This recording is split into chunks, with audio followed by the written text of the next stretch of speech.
Hello and welcome to the channel. My name is MightyHighs and in this video we are going to build a bunker, and not just any old bunker, but we're going to fill it with all sorts of redstone contraptions and see how far we can get with it. So if you like Minecraft content, then be sure to subscribe and also ding that bell as well, because it really does help out that channel. So without further ado, let's get on with the video. Alright ladies and gentlemen, so I've decided to build this bunker in the mountain over here because I saw this place and this looks like a really cool entrance. With a bit of terraforming we can make this really cool. So the first thing I'm probably going to do is just flatten it out a tiny bit so it looks natural, but it also looks like man-made as well. So let's do that and I'll show you what I've done after this. Alright, so I've cleared some of this stone now, and I didn't need to clear much, as you can see. I really only needed to clear this bit here, and that looks a bit odd, but that'll do. So the next thing I would like to do is put an entrance, but not in the mountain as you guys probably think, but actually in the floor. So I think this 3x3 area is a pretty cool area to actually have an entrance, and then we can like cover it up after that. Or we could cover up the redstone after that. So this shouldn't take too long to do. So let's get on with it and I'll show you what I've done. Alright ladies and gentlemen, so I think I've got our security door sorted now. So if we flick this lever here, it opens up like so. And then if we flick it again, it closes. And I think that's really cool. It's pretty fast as well. So yeah, so I don't really have a way of closing it from down here though. That's a bit of a misguidance, isn't it? Alright ladies and gentlemen, so I've changed things around slightly. I've actually gone for a button instead of a lever, and that's pretty simply done by, if we just look at the redstone down here, we've got a redstone torch which is powering all the pistons, and then we've got a comparator decay clock here which is going to give us enough signal hopefully to get here and open the door before it shuts.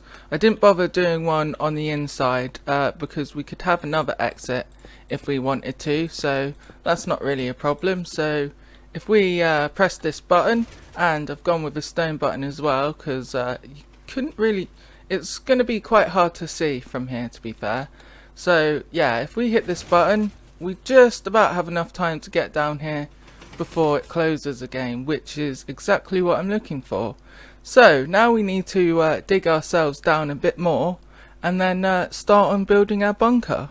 Alright ladies and gentlemen, so we've got the entrance sorted out now. So if we press this button and walk on all the way down to here, we've also got some water to stop us from getting too much fall damage. You might take half a heart because this is a 3-block tall gap.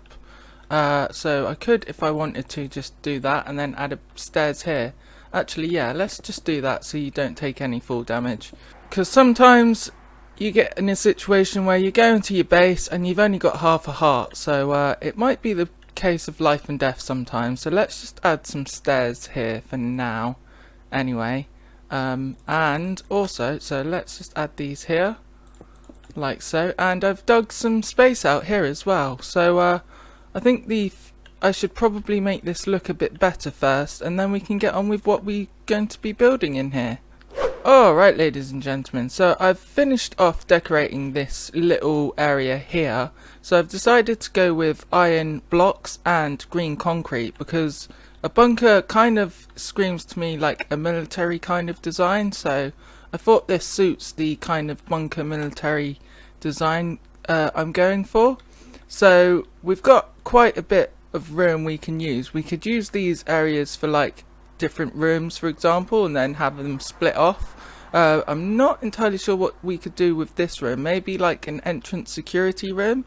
So what we could do is have like some pistons on this side and some pistons on this side, so if we walk up to a say like something like this, then it closes the gates until we put something in to open them.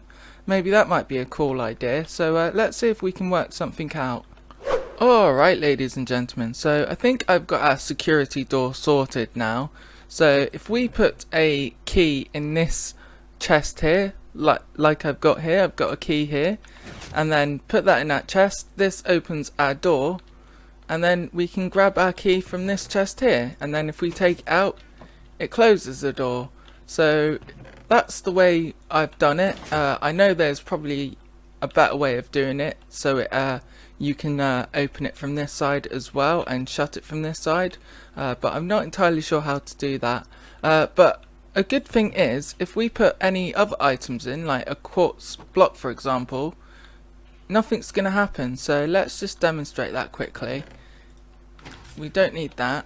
Let's just get rid of this and break our way through again. So if we put, say, like an oak sign, nothing happens, or a chest, nothing happens. But if we put a key in there, it opens. So it's a specific item that you need, and I think, not entirely sure where all these items are going. I think they're going into the hopper on the bottom here. Yeah, they're going into here. So you got 5 attempts basically.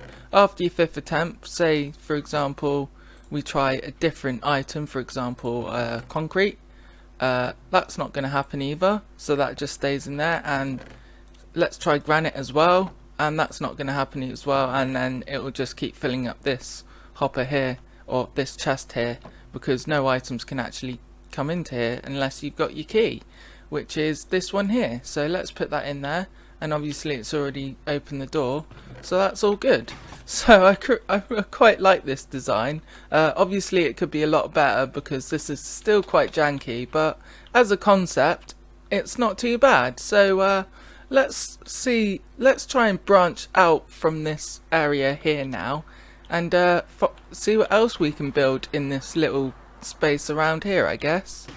Alright, ladies and gentlemen, so now we've got our security door sorted out, it's time to see what else we can do. So the next thing I think would be a good idea is to build some kind of food farm or factory.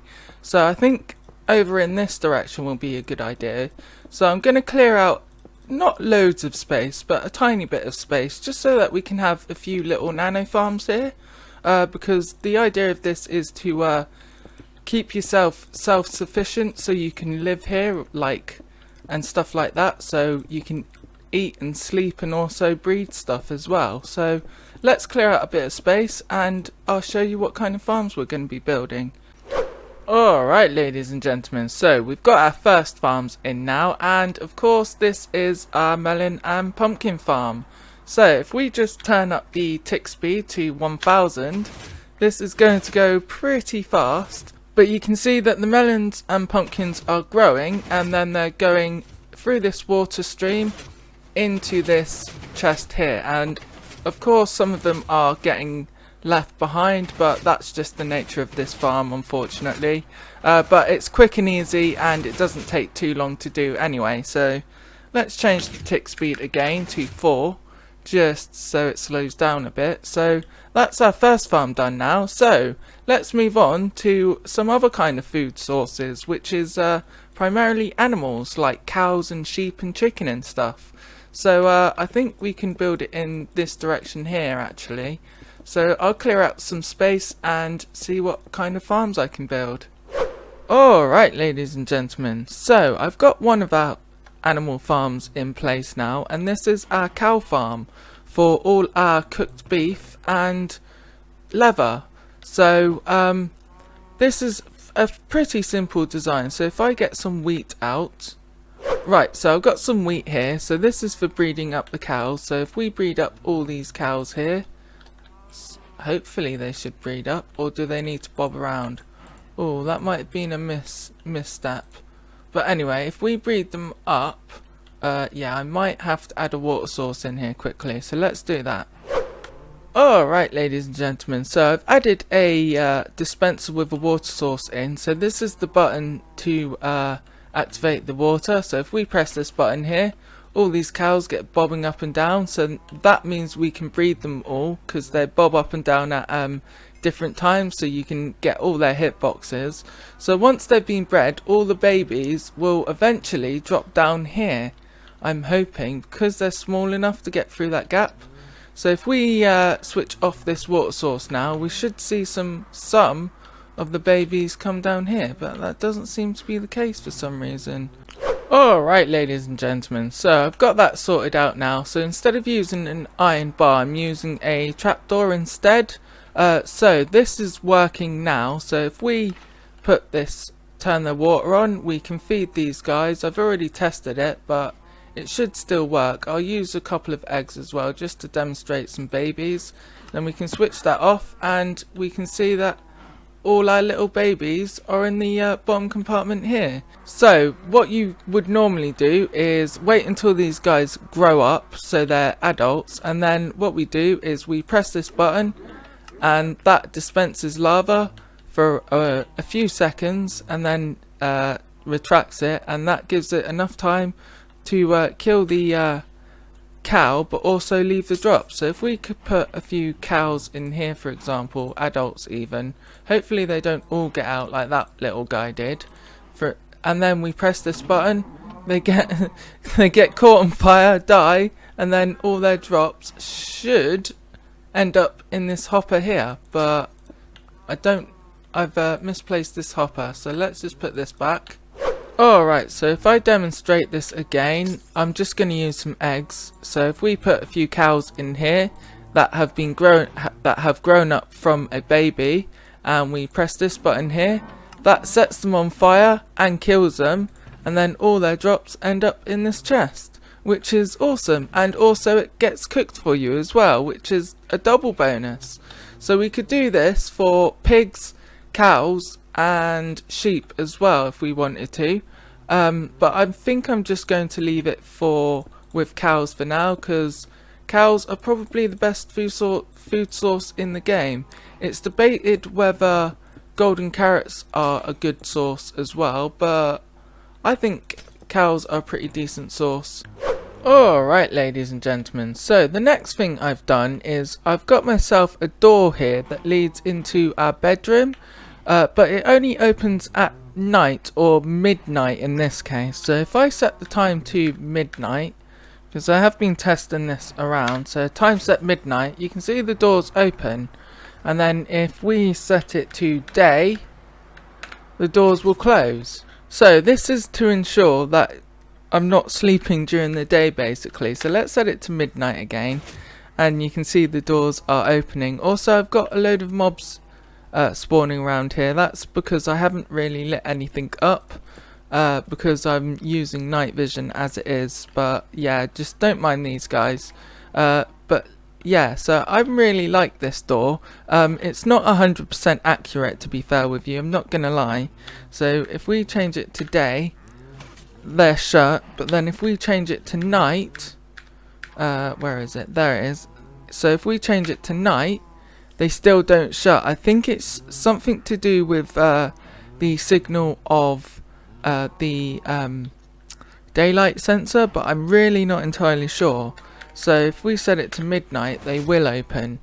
So yeah, I'm not entirely sure why that is, but it just is. But it suits our purpose anyway. So now all we need to do is put a bed in here. So I'm going to go for a green bed, because it fits our colour scheme. So we've got a bed there, so let's just give him a little table as well. Hey, gotta have some kind of comfort. So let's get ourselves a quartz stair, that'll do. So yeah, he can have a little table there as well, and for some kind of entertainment, let's give him a bookshelf as well. Just so he's got something to read, eh? So yeah, there's our little bedroom. So let's change it to day again, so the door's shut. So there we go, guys. I like this design, it's really cool. So the last thing we should probably build is some kind of enchantment setup. So I'm going to be building it off in this direction here. The reason why it's not going to be a 2x2 door is because I've got some redstone behind there. So yeah, so let's go over to here and then clear out a tiny bit of space for our enchantment setup. And here we have it, ladies and gentlemen. So this is just the basic enchant setup that most people would have. I haven't added any redstone to this, primarily because I'm not entirely sure how you would do it. So you have like a level 1 enchant, level 2 and level 3. I know there is a way, but I'd have to do a bit more research and testing on that before I'm 100% certain on what to do with that. But everyone needs an enchantment set up for their survival base, so we need to fit one in. So here it is, guys. So let's recap on what we've done in this video, shall we? Alright, ladies and gentlemen, so to start off with, we've got our 3x3 piston door, but it's on the ground. So here's the button to activate it. So if we press this button here, it opens up for a short amount of time and then it deactivates. Yep. Just a lag spike, I hope. And then we've got our water here to slow our descent. Then we've got a security door here. So we need a key for this. So if we put our key in there, the doors open up so we can go through. And then we can take our key from here. And then they close up like that. And yeah, don't know why that's still there. But yeah, I must have forgot to do that. So let's just cover that up. Then we've got our melon and pumpkin farms, which are producing. We've got some skeleton bones as well. So that's our food situation. Then we've got a cow farm here as well, so we can breed these guys up. So if we press this button and right click, all these cows will get bred up and then the babies will fall to the bottom eventually. So if I get rid of this, the babies are on the bottom, and then when they grow up we press this button, it dispenses lava, killing them and sending their drops into this chest there. So that's our food situation sorted. Then we've got our enchantment setup here, which is just a standard enchant setup. And then last but not least, we have our bedroom door. So at the moment it's closed because it's day, but if we set it to night, they will still be closed because of how daylight sensors work. But if we set it to midnight, they will open, giving us a chance to sleep, and then hopefully we should be able to get out before they shut. Although I didn't really test that one. No. Okay, that's a bit of a design flaw, to be fair with you, not gonna lie. But yeah, so it's a good concept at least. It does need a bit of improving, but I quite like that concept anyway. And that's about it, ladies and gentlemen. So ladies and gentlemen, I hope you liked this video and got something out of it. If you did, then please click that like button, and if you really liked it, then click that subscribe button and ding that bell for further uploads. I've been Mighty High, and thank you very much for watching. Goodbye!